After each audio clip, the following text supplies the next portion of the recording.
Hello అందరికీ welcome back to my channel. నా channel కనుక ఫస్ట్ టైం చూసినట్లయితే please take moment and subscribe my channel. అసలు ఈ వీడియో నేను చాలా డేస్ నుంచి తీయాలనుకున్నాను. తీయొచ్చో తీయకూడదో, తీద్దామా వద్దా అన్న కన్ఫ్యూజన్లో ఇన్ని రోజులు తీయలేదన్నమాట. బట్ ఫైనలీ ఎందుకో తీయాలనిపించింది. సో అందరికీ తెలియాలి, సో నేను చేసిన మిస్టేక్స్ మీరు చెయ్యరు అని చెప్పి. సో గుడ్ లక్కే కాదు, అంటే మంచే కాదు, బ్యాడ్ కూడా షేర్ చేసుకోవాలని అనిపించింది నాకు. సో అందుకనే ఈ వీడియో రికార్డ్ చేస్తున్నాను. నా హెల్త్ అసలు ఏమైంది, ఈ మధ్యలో నాకు కాంప్లికేషన్స్ ఎన్ని జరిగాయి, ఏమైంది అనేది ఈ వీడియో ఎండ్ దాకా చూసేసేయండి. ఫుల్ డీటెయిల్స్ ఇన్ఫర్మేషన్ నేను మీకు ఇస్తాను. సో జనవరి 29th నేను రాజస్థాన్ వచ్చానమాట ట్రైనింగ్ కోసం అని. బ్యాంక్ ట్రైనింగ్ జాబ్ వచ్చింది నాకు. ట్రైనింగ్ బేసెస్ ఉంటుంది ఒక 4 months. సో దానికోసం నేను వచ్చాను ఇక్కడికి. అయితే నేను వచ్చే టైంలో నాకు బ్యాగ్ పోయింది, ట్రైన్లో బ్యాగ్ పోయిందనమాట. నా సర్టిఫికేట్స్, నా కాస్మెటిక్స్, అంటే బట్టలు తప్పితే బట్టలు వచ్చి ఒక ట్రాలీ బ్యాగ్లో ఉన్నాయి. రిమైనింగ్ అన్నీ పోయాయి నావి. సో ఫోన్ కూడా పోయింది, ఫోను, ఇయర్పాడ్స్, స్మార్ట్ వాచ్ అన్నీ పోయినాయి అనమాట. సో మామూలుగా ఏడవలేదు నేను. దానివల్ల నేను రెగ్యులర్గా పోస్ట్ చేస్తున్న వీడియో కూడా నేను పోస్ట్ చేయలేకపోయాను అనమాట. నాకు అప్పటిదాకా నేను నా ఫ్రెండ్స్ మొబైల్ యూజ్ చేసుకుంటా మాట్లాడడానికి, ఫ్యామిలీతో మాట్లాడడానికి. సో అలా ఉన్నాను అనమాట. సో వచ్చిన దగ్గర నుంచి నాకు అన్ని నెగిటివిటీయే, అన్నీ అలానే జరిగాయి అనమాట. సో వచ్చాను, వచ్చి ఒక 1-2 weeks అయిందనమాట. మేము వచ్చినప్పుడు ఇక్కడ ఫుల్ చలి, జనవరి కదా, సో బిభత్సంగా ఉన్నిందనమాట. సో అన్నిటికీ ఫుడ్ బాగుండదు అంటే ఇక్కడ వాళ్ళకి ఈ ఫుడ్ ఓకే, కాకపోతే మనకి సౌత్ వాళ్ళకి రైస్ ఖచ్చితంగా ఉండాలి. ఆ రైస్కి వీళ్ళకి స్పైసే ఉండదు అనమాట. అసలు చప్పగా ఉంటాయి, మనకు అవి సెట్ కావు. సో దానికి నాకు చాలా తినలేక తిని ఆకలికి కొన్ని రోజులు, అంటే వచ్చేటప్పుడు నేను పికిల్స్ అట్లాంటివి ఏం తెచ్చుకోలేదు. ఆ రోటీయే కదా, పన్నీర్ ఉంటుందేమో, ఆలు ఉంటుందేమో, ఓకే కదా తినొచ్చు కదా అన్నట్టు వచ్చాను. కాకపోతే నాకు అసలు ఫుడ్ సగించలేదు. ఒక్కసారి అయితే లిటరలీ ఆకలితో పడుకున్న రోజులు కూడా ఉన్నాయి. నేను అలాగే ఏడ్చుకుంటూ పడుకున్నాను అనమాట. ఇంకేం చేస్తాం, ఒక్క రోజు అంటే బయట తింటాం, 2 రోజులు అంటే డబ్బులు పెట్టి బయట తింటాం. ఇక్కడ కాస్ట్ కూడా ఎలా ఉంటుందంటే ఒక దోశ 100 రూపాయలు, ఒక మసాలా దోశ, ఆనియన్ దోశ 200-300 అలా ఉంటాయి. అంతంత కాస్ట్ పెట్టలేం కదా. అలానే డైలీ బయట అట్లా తినలేం. ఆబ్వియస్లీ తినేది బయట ఫుడ్డే, కానీ డైలీ అలా తినలేం కదా అని చెప్పి అడ్జస్ట్ అవ్వడానికి ఒక 2 weeks పట్టింది. అయితే జస్ట్ ర్యాండమ్గా బాగానే ఉన్నాను, తిరుగుతున్నాను, అంతా బాగానే ఉన్నింది. సడన్గా ఒక పెద్ద బాంబే వెళ్ళింది అనమాట నా లైఫ్లో. అది నేను ఎక్స్పెక్ట్ చేయలేదు అవుతుందని. సో అది ఏమైందంటే నాకు ఫెబ్ 6th అనుకుంటా, ఫెబ్ 7th నాకు కొంచెం బ్లీడింగ్ టైప్లో అయింది. సో నేనేమనుకున్నానంటే నాకు అప్పుడప్పుడు అవుతుంది అనమాట. నాకు పీసీఓడి ఉందని మీ అందరికీ తెలుసు. సో పీసీఓడి ఉంది, 2-3 months నాకు పీరియడ్ రాలేదు. సో స్పాటింగ్ అయితే బిభత్సంగా కడుపు నొప్పి వచ్చింది. అది నాకు అసలు నా వల్ల కాలేదన్నమాట. కూర్చోడానికి, పడుకోవడానికి నాకు అసలు వల్ల కాలేదు. సో ఇంకా నా గైనకాలజిస్ట్కి నేను కాల్ చేశాను. గైనకాలజిస్ట్కి కాల్ చేస్తే తను ఏం చెప్పిందంటే, మీరు ఒకసారి ప్రెగ్నెన్సీ టెస్ట్ చేసుకోండి, 2 months మీకు రాలేదు కదా, మీకు ఒకవేళ పాజిటివ్ వచ్చిందంటే మీరు దగ్గరలో ఉన్న హాస్పిటల్కి వెళ్ళండి, లేదంటే మేము పీరియడ్ రావడానికి మీకు ట్యాబ్లెట్స్ ఇస్తాము. అంటే వితౌట్ నోయింగ్ ప్రెగ్నెన్సీ మెడిసిన్ ఇవ్వడం అదొక క్రైము, సో ఇవ్వం మేము అని చెప్పారు. సో సరే కదా అని చెప్పి, ఇక్కడ మాకు మెడికల్ సెంటర్ ఉంది, ఇక్కడ ఉండే వాళ్ళందరూ స్టూడెంట్సే, కానీ ప్రెగ్నెంట్ వస్తే ఎవరికి పని ఉండదు కదా. సో అక్కడికి వెళ్తే వాళ్ళ దగ్గర లేదన్నారు. ఇంకా బ్లింకెట్లో ఆర్డర్ పెట్టుకున్నా అంటే ఇప్పుడు నేను యాజ్ ఎ స్టూడెంట్ని, నేను మ్యారీడ్ అయినా కూడా నేను చెప్పాలన్నమాట. సో నేను మ్యారీడే, నేను ఇట్లా తెచ్చుకున్నాను, ఇట్లా నాకు పీరియడ్స్ రాలేదు, నేను చూసుకోవాలి అది ఇది అని చెప్తే ఓకే, ఫైనలీ వాళ్ళు యాక్సెప్ట్ చేసి నేను తెచ్చుకున్నాను అనమాట. అప్పుడు కూడా నేను వీడియోస్లో కూడా షార్ట్స్లో నేను చెప్పున్నాను, మనకి ఆర్డర్ పెడితే మా హాస్టల్ దగ్గర నుంచి బ్లింకిట్ కానీ ఏదన్నా క్యాంపస్ గేట్ దాకా వెళ్ళాలన్నమాట. గేట్ దాకా అంటే ఆల్మోస్ట్ ఒక 1.5 కిలోమీటర్ పైనే ఉంటుంది. మా వాళ్ళందరూ క్లాస్లో ఉన్నారు. నాకు కడుపు నొప్పి అని చెప్పి నేను ఇంకా వచ్చేసాను. నేను క్లాస్లో ఉండలేకపోయాను పర్మిషన్ తీసుకొని. సో ఇంకా కడుపు నొప్పితో బ్లీడింగ్ లైట్గా స్పాటింగ్ అవుతుంటే అలానే వెళ్ళాను అనమాట. అలానే వెళ్ళి ఇంకా రూమ్లోకి వచ్చి చెక్ చేసుకుంటే ఐఎమ్ ప్రెగ్నెంట్. ఒక్కసారిగా ఫ్యూజులు ఎగిరిపోయి ఫీజు కట్టేసా 3 lakhs. ఏం చేయాలి, నేను ప్రెగ్నెంట్ అయిపోయా. అది ఏడుపో తెలీదు, బాధో తెలీదు, ఏ సంతోషమో తెలీదు, అన్నీ ఒక్కసారిగా మిక్స్డ్ ఎమోషన్స్. పక్కన ఎవ్వరు లేరు, ఒంటరిగా ఉన్నా. ఇంట్లో పేరెంట్స్ లేరు, హస్బెండ్ లేరు, ఎవ్వరూ లేరు నా పక్కన. ఇప్పుడు ఇంకా ఫోన్ చేసుకొని ఇంకా ఏడ్చుకుంటా అందరికీ చెప్పుకున్నా. అందరికీ అంటే అమ్మకి, నాన్నకి, మా హస్బెండ్కి, అత్తమ్మకి అందరికీ చెప్పుకున్నా అనమాట. సో వాళ్ళు ఫుల్ హ్యాపీ. సరేలే పోతే పోనీ అని చెప్పి ఒక టాబ్లెట్స్ ఇచ్చారనమాట నాకు. అంటే లాస్ట్ టైం పాప అప్పుడు కూడా నాకు ఒక అంటే ప్రెగ్నెంట్ అని తెలియంగానే నాకు ఒక 2 డోస్ ఉంటుంది అనమాట. ఐ మీన్ 3 monthsకి ఒకసారి, 15 daysకి ఒకసారి అలా నేను ఇంజెక్షన్స్ వేసుకోవాలన్నమాట. సో ఆ ఇంజెక్షన్స్ నాకు ఇక్కడ అవైలబుల్ లేదు. ఇంకా నేను బయటికి వెళ్ళి గైనకాలజిస్ట్ అన్నా వెళ్ళాలి, లేదంటే ఆ మెడిసిన్ నా డాక్టర్ ఇచ్చింది ఇక్కడ ఇచ్చినా వీళ్ళు నాకు ఇస్తారు మెడిసిన్. సో నేను ఫార్మసీలో పెట్టాను, అపోలో ఫార్మసీలో పెట్టాను, మెడ్ ప్లస్లో పెట్టాను, దేంట్లో పెట్టినా 4-5 days ఉందన్నమాట. సో నేను అది ఇమీడియట్లీ కానీ 1 day తర్వాత కానీ వేసుకోవాలి. ఇంకా నాకు అది లేదు కాబట్టి ఇంకా ఎలాగోలాగా ఎవరొకరిని పంపించని చెప్పి మా ఫ్రెండ్స్ని పక్క రోజుకి పంపించాను. మీరు వెళ్ళి అప్పటికే ఏంటంటే 5 o'clock అలా అయిపోయింది, 5-6 అరౌండ్ ఆ టైం అయిపోయింది. ఇంకా కుదరదు కాబట్టి ఈ లోపల ఏం చేశాడంటే, నాకు ఎవరైతే డెలివరీ చేశారో ఆ డాక్టర్ దగ్గరికి ఈయన వెళ్ళాడనమాట. అక్కడ నెల్లూరులో ఓపీ తీసుకున్నాడు. ఓపీ తీసుకొని ఇంకా నాకు చెప్పాడనమాట. సో డాక్టర్ కాల్ చేస్తే ఇంకా ఇది అని చెప్తే, సరే నేను మెడిసిన్ ఇస్తాను, ఆ మెడిసిన్ తెచ్చుకొని వాడు, ఏం కాదులే, అన్నీ తగ్గిపోతుంది అని చెప్పారు. సో లేకపోతే నీకు అంత డౌట్గా ఉంటే ఒక గైనకాలజిస్ట్ దగ్గరికి వెళ్ళు, దగ్గరలో ఉన్న వాళ్ళ దగ్గరికి అంటే, ఇట్స్ ఓకేలే, నా బాడీ తెలిసిన గైనకాలజిస్ట్ చెప్పింది కదా, ఇట్స్ ఓకే, ఏం కాదని చెప్పి టాబ్లెట్స్ రేపు వేసుకుందామని చెప్పి వాళ్ళని పంపిద్దామని అనుకున్నాను. పడుకున్నాము.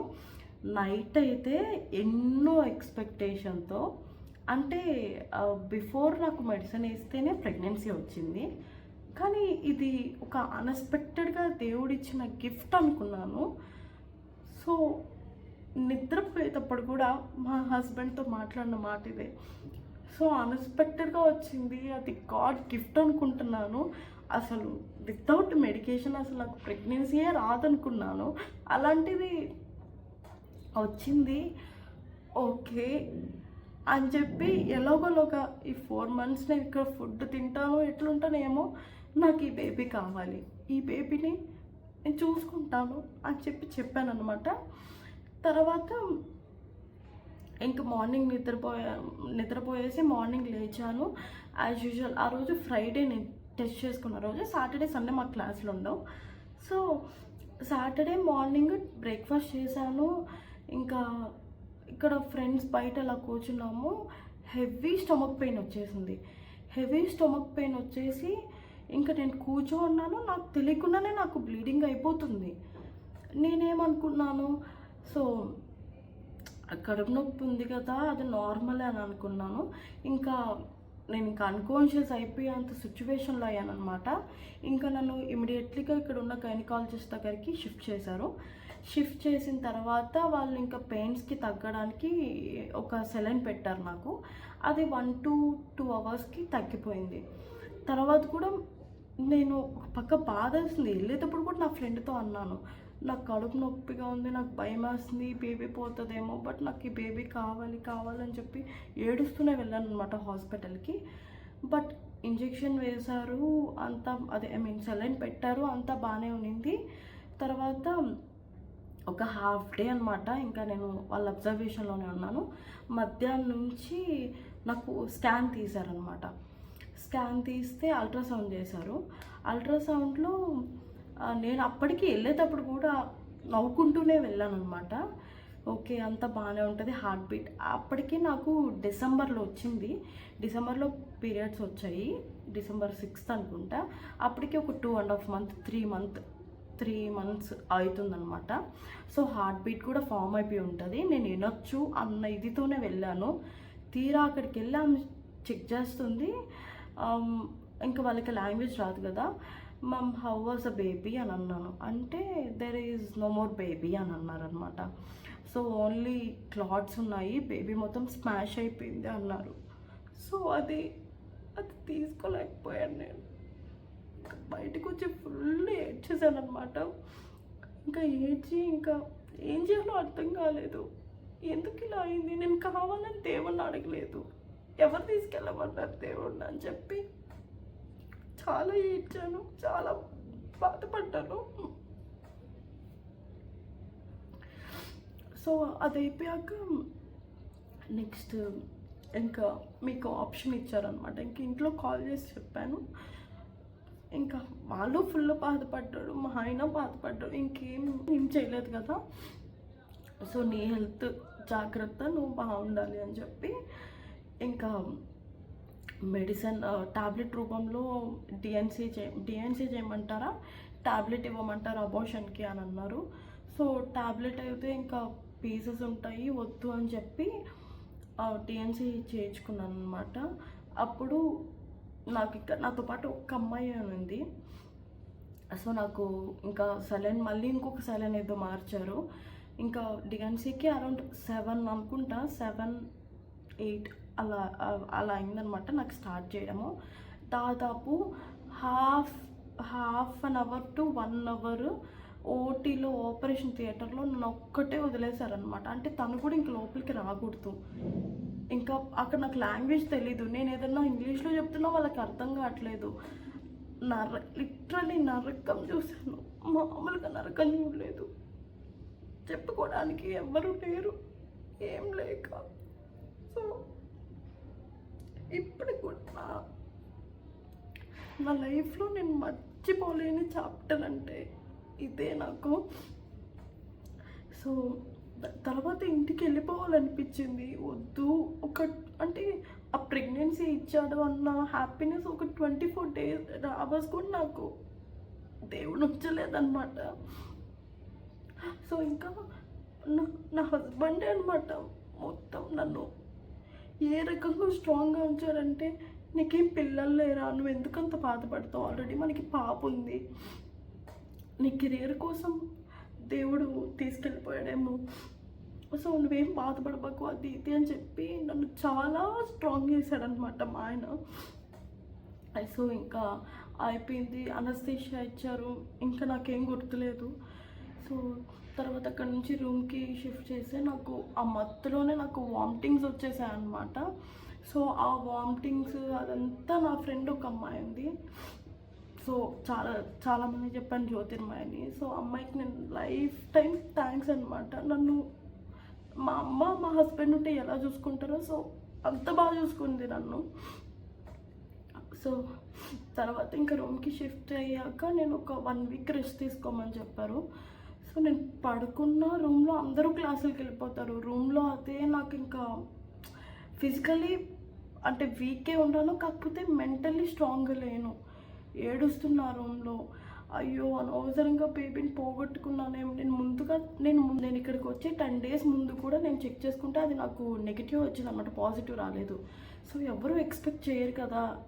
అంటే ఇలా నాకు పెళ్ళైన ఒక 3 years నుంచి సేమ్ ఇలానే జరుగుతుందనమాట. నాకు 2-3 months రాదు పీరియడ్, టాబ్లెట్స్ వేసుకుంటే కానీ రాదు, ఒక్కొక్కసారి దానంతటా అదే వచ్చేస్తుంది. నేను అసలు వదిలేసాను దాని గురించి. సో సడన్గా అలా వచ్చేలోపు ఇంకా నేను అది తీసుకోలేకపోయాను. బేబీ పోయింది, అనవసరంగా నెల్లూరులో ఉండేది, బేబీ పోయింది అని ఏం చేయలేక ఒక 1 weekకి నేను ఇంకా స్ట్రాంగ్ అయ్యి ఇంకా అప్పుడు వచ్చారనమాట మా హస్బెండ్. ఏదైతే నేను మా హస్బెండ్ వచ్చారని వీడియో పెట్టాను కదా, ఇంకా అప్పుడు నన్ను చూడడానికి వచ్చారనమాట. ముందుగా వద్దాము అనుకుంటే ఇంకా ఆయనకి లీవ్స్ లేవు, ఇంకా కొంచెం అంటే వెంటనే రావాలనుకుంటే వచ్చే అంత దగ్గర అయితే కాదు ఇది. అట్లీస్ట్ 40+ hours ట్రావెల్ చేస్తే కానీ నెల్లూరు నుంచి ఇక్కడికి రాలేమన్నమాట. సో అలా రాలేదన్నమాట. ఈ వీడియో నేను చేయడానికి కూడా నేనే ఇంకా స్ట్రాంగ్ అయ్యి ఇంకా చదువుకోవాలి, మన కెరియర్ చూడాలి, ఫస్ట్ దేవుడిని చాలా తిట్టేసుకున్నాను. బట్ ఇప్పుడు నాకు అర్థమవుతుంది అనమాట, దేవుడు ఒకటి మనకి తప్పించాడు అనుకుంటే దాని వెనకాల బోల్డ్ అనే రీజన్స్ ఉన్నాయన్నమాట. మన గురించి మనకంటే దేవుడికే ఎక్కువ తెలుసు. మనమన్నా కరెంట్ హ్యాపీనెస్కి ఇప్పుడు నాకు ఇది కావాలి ఇది కావాలని కోరుకుంటాం. దేవుడికి ఎప్పుడు ఎవరికి ఏది ఇవ్వాలో అనేది గట్టిగా తెలుసు ఆయనకి. సో ఇప్పుడు కానీ నాకు ఇచ్చిన ఉంటే నేను సరిగ్గా ప్రాపర్గా ఫుడ్ తినలేక బేబీ నేను ఇంటికి వెళ్ళే లోపు 6 months 7 months అవుతుంది. సో అప్పుడు విటమిన్ డెఫిషియన్సీ అయ్యి అదయ్యి ఇదయ్యి ఏదైనా ప్రాబ్లం అయ్యే కంటే ఆయనకి ఏం చేయాలో బాగా తెలుసు కాబట్టి అదే చేశాడు. సో పోయిన బిడ్డ కోసం అంటే ఉన్న బిడ్డ కెరియర్ బాగుండాలంటే నేను స్ట్రాంగ్గా ఉండాలని చెప్పి కష్టాలు వచ్చినా మనకంటూ మనం ఎలా స్ట్రాంగ్గా ఉండాలి. నేనైతే ఇప్పటికి కూడా గట్టిగా అనుకునేది ఏంటంటే, నేను ఏదో జన్మలో ఏదో పుణ్యం చేశాను కాబట్టి నేను పడిపోయిన రోజు నన్ను పట్టుకోవడానికి చాలామంది ఉన్నారు నా చుట్టుపక్కల వాళ్ళు. నన్ను ఎవ్వరు ఒంటరిగా అయితే వదలలేదు, నన్ను అంత బాగా చూసుకున్నారు. దానికి I'm so so so thankful. ఈ వీడియో ఖచ్చితంగా వాళ్ళందరూ చూస్తారు, వాళ్ళందరికీ చాలా చాలా థ్యాంక్స్. సో ఈ వీడియో తీయడానికి కూడా నేను కారణం ఏంటంటే, సో నాకు పీసీఓడి కదా, నాకు ప్రెగ్నెన్సీ రాదు కదా అని అజాగ్రత్తగా అయితే ఎవరు ఉండబాకండి. సో ఒకవేళ మిస్ అయితే 10 daysకి ఒకసారి మళ్ళీ ఆల్టర్నేట్గా వీక్లీ వన్స్ అయినా టెస్ట్ చేసుకోండి. పీరియడ్ మిస్ అయితే ఏది నెగ్లిజెన్సీగా ఉండబాకండి. నాకు ట్రావెల్ వల్ల లేదంటే దేనివల్ల మిస్క్యారేజ్ అయిందో తెలీదు. సో పీసీఓడి ఉన్న వాళ్ళు ప్రెగ్నెంట్ అని తెలియంగానే వెళ్ళి హాస్పిటల్కి వెళ్ళి ఫస్ట్ డాక్టర్ని కన్సల్ట్ అవ్వండి. సో చాలా ఎమోషనల్ అయిపోయాను ఈ వీడియో. మీరైతే సబ్స్క్రైబ్ చేసుకోండి, పక్కనే ఉన్న బెల్ ఐకాన్ కనుక క్లిక్ చేస్తే నేను పెట్టే ప్రతి ఒక్క వీడియో నోటిఫికేషన్ వస్తుంది. Take care, bye bye.